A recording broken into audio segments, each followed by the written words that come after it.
পাকিস্তানের রাজধানী ইসলামাবাদে এক ভয়াবহ আত্মঘাতী বিস্ফোরণে বহু হতাহতের ঘটনা ঘটেছে। স্থানীয় সময় মঙ্গলবার দুপুর 12:39 নগরীর GA11 এলাকায় জেলা ও দায়রা জজ আদালত ভবনের সামনে এই আত্মঘাতী হামলার ঘটনা ঘটে। হামলায় আহতদের স্থানীয় হাসপাতালে ভর্তি করা হয়েছে। পাকিস্তানের স্বরাষ্ট্রমন্ত্রী মহসিন নাকবি জানান, হামলাকারীর পরিচয় শনাক্ত করাকে গুরুত্ব দিচ্ছেন তারা। সিসিটিভি ফুটেজ हमने जो देखी, হামলাকারী প্রায় 12 মিনিট ধরে আদালতের বাইরে অবস্থান করছিল।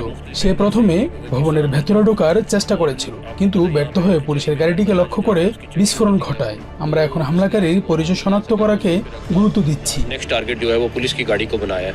সামাজিক মাধ্যমে পাওয়া ভিডিও ফুটেজে দেখা গেছে বিস্ফোরণের পর একটি গাড়িতে আগুন ধরে যায়, ধোঁয়ায় ছেয়ে যায় পুরো এলাকা।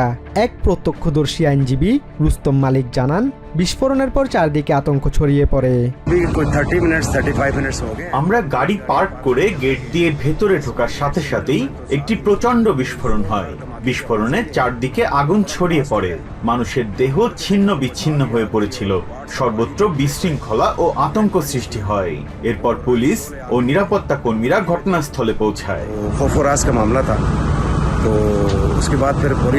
এক্সে এক পোস্টে পাকিস্তানের প্রেসিডেন্ট আসিফ আলী জারদারি নিহতদের পরিবারের প্রতি শোক প্রকাশ করেছেন এবং আহতদের দ্রুত আরোগ্য কামনা করেছেন।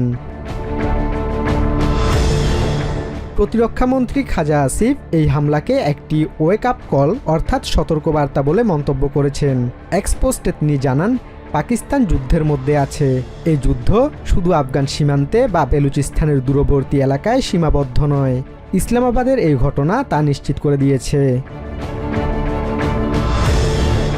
বিস্ফোরণের পরই পাশের শহর রাওয়ালপিন্ডিতে চলমান ওয়ানডে ইন্টারন্যাশনাল ম্যাচকে ঘিরে নিরাপত্তা আরও কঠোর করা হয়েছে।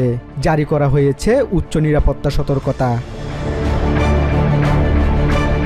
Basudebnath, TVN24 news desk.